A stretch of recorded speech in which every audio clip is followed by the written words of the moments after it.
Audio Jungle.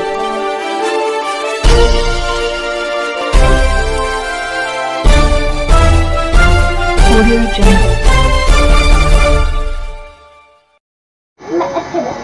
बिस्मिल्लाहिर्रहमानिर्रहीम। अस्सलामुअलैकुम। आज की जो मेरे पास इंफॉर्मेशन है वो मैं आपके साथ शेयर करने वाला हूँ, क्योंकि मेरे बहुत से दोस्तों का ये हमेशा से शिकवा रहा है कि ये जो मौजूदा गवर्नमेंट है ये अनाड़ी गवर्नमेंट है।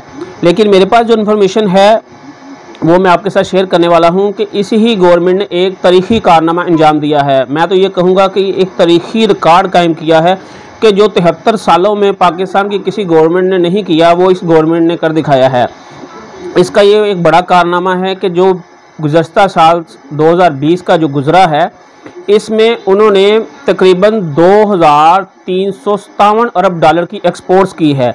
तो ये एक पाकिस्तान की तारीख की सबसे बुलंद तरीन एक्सपोर्ट है और ये पिछले साल से तकरीबन 18% ज़ायद है। यानी कि जो 2019 से 2020 का जो एक्सपोर्ट्स हुई है, जो हमने बाहर माल बरामद किया है, उसकी जो है उस वक्त जो एक्सपोर्ट की थी वो थी 1993 अरब डॉलर और 2020 में जो है वो 357 अरब डॉलर है। हालांकि 2020 का अख्ताम कुछ ज़्यादा अच्छा नहीं हुआ। आपको पता है कि इन आखिरी महीनों में जो कोरोना ने मईशत का जो बुरा हाल किया वो सबके सामने है। ये इजाफा सिर्फ एक माह के जायज़े का है, ये एक बड़ा जंप है अगर देखा जाए तो।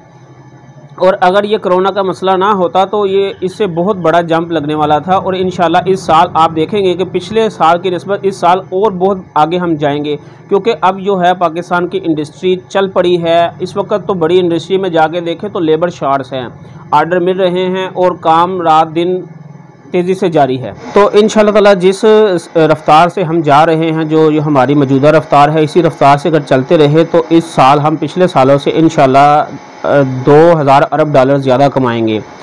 तो अब जो मेरे दोस्त अक्सर मुझसे पूछते हैं कि आप ये ख़बरें कहाँ से लेते हैं, हमें तो कुछ इस तरह का मुल्क में नज़र नहीं आता। तो मेरी उनसे रिक्वेस्ट है कि आप जो है कमेंट्स में मुझसे पूछते हैं, आप कभी सर्च करें जो पाकिस्तान गवर्नमेंट की वेबसाइट्स है या जो सूबाई हुकूमतों की वेबसाइट्स है, उनके ऊपर ये सारा डाटा मौजूद होता है। अब तो यहाँ तक पहुँच दे दी गई है कि अगर एक छोटा सा बच्चा भी जिसको कंप्यूटर चलाना आता है वो किसी भी बड़े ऑफिसर का सारा डाटा निकाल सकता है कि आया इसकी सैलरी कितनी थी, इसने इतनी प्रॉपर्टीज़ और इतना जो सरमाया है वो कहाँ से इकट्ठा किया। तो ये जो बड़े बड़े कारनामे हैं ये तो बड़ी आसान बात है इसको ढूंढना, तो ये तो हर वेबसाइट के ऊपर पहले पेज पर ही पड़ी होती है। जो हुकूमत पाकिस्तान और जो हुकूमत पाकिस्तान के अदारे हैं जो रिपोर्ट देते हैं हमें इन्हीं को ही मानना पड़ता है। हमें चाहे लाख इख्तलाफ हो, हमें इन्हीं को लेकर आगे चलना होता है। और इन्हीं अदारों की रिपोर्ट के मुताबिक पंजाब एंटी करप्शन ने इस मरतबा मिसाल की कारकर्दगी दिखाई है कि उन्होंने 20 अरब 53 करोड़ रुपये की रिकवरी की है।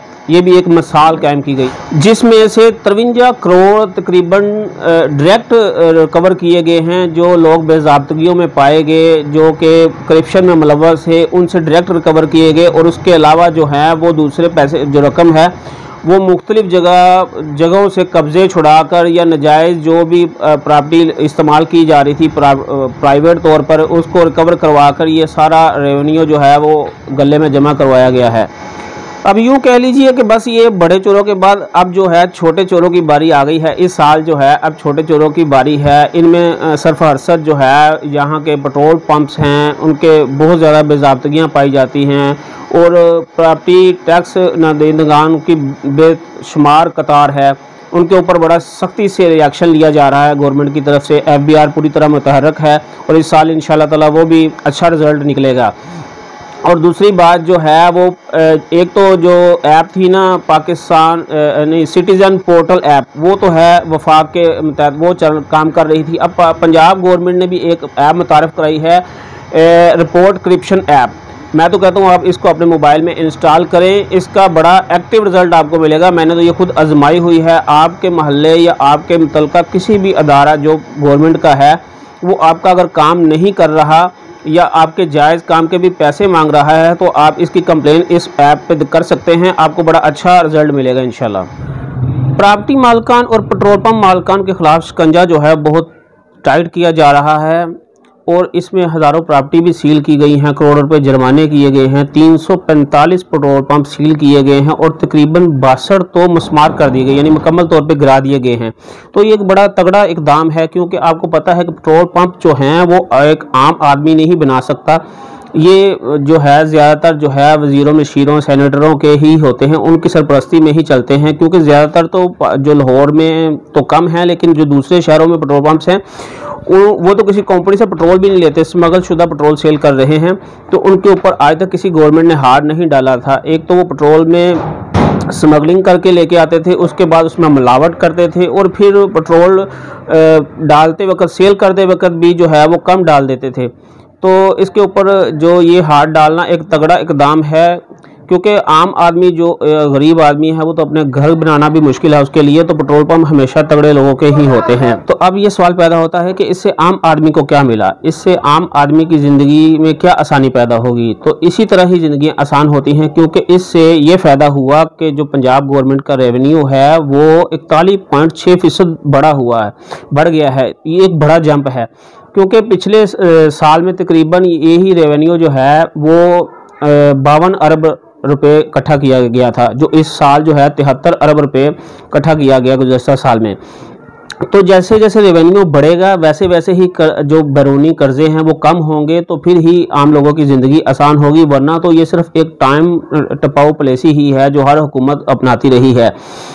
तो आपको मैं याद दिलाता चलूँ कि ये जो है पिछले साल जो साबका साल है 2020 का, उसमें जो है बहुत ज़्यादा रिलीफ दिया गया इंडस्ट्री को बिलों में और टैक्स में छूट दी गई, यहाँ तक कि कुछ इंडस्ट्री को तो 70% तक छूट दी गई। उसके बावजूद इतना टैक्स इकट्ठा हुआ, तो इसका मतलब है कि जैसे जैसे गवर्नमेंट आवाम को रिलीफ देगी टैक्स भी बढ़ेगा और इंशाल्लाह ताला कर्जे भी कम होंगे। जब कर्जे कम होंगे तो फिर हम तरक्की याफ्ता मुमालिक के साथ में खड़े होंगे, वरना तो तरक्की पजीर ही रहेंगे। अब पाकिस्तान इंशाल्लाह ताला तरक्की की मंजिलें तय करता हुआ चला जाएगा। नई इन्फॉर्मेशन के साथ अगली वीडियो में आपसे मुलाकात होगी। तब तक के लिए अपना ख्याल रखिएगा और मेरे चैनल का भी। अल्लाह हाफिज़।